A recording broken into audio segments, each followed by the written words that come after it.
Alors, qu'est-ce que le symbolisme hermétique maintenant?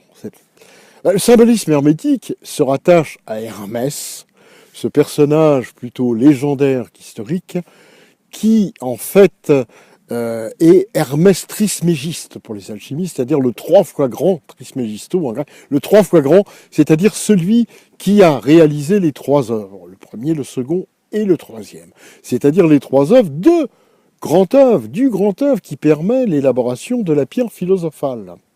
Voilà.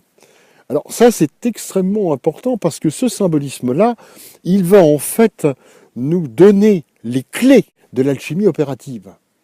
À savoir que, par exemple, quand on voit le chevalier qui terrasse le dragon, ça c'est un des archétypes magistraux en matière d'alchimie, parce que le chevalier qui terrasse le dragon de sa lance, non seulement représente l'alchimiste, mais en même temps représente l'alchimiste armé, c'est-à-dire armé avec ses matières, au fourneau, pour en fait libérer la jeune vierge prisonnière des entraves du dragon. Qu'est-ce que le dragon? Le dragon, ça va être un minerai, bien sûr, que l'on est en train de tirer de la mine.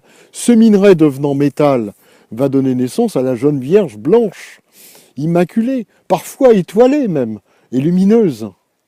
C'est le tableau que Ingres a représenté dans la mythologie, c'est-à-dire l'idée de Roger qui délivre en fait Angélique du dragon. Voilà, c'est une matière qui a été, un sujet qui a été extrêmement exploité en réalité par évidemment tous les arts, et notamment par l'art pictural, la peinture. Bon, ça c'est un grand archétype.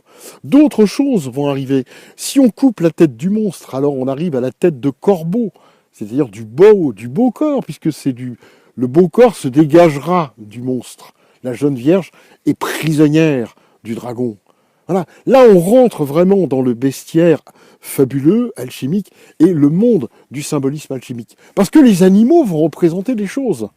Le corbeau représentera évidemment une matière, c'est-à-dire en fait ce qu'on appelle le caput mortuum, la tête morte, en fait qui est sortie du métal, en réalité, les scories, voilà.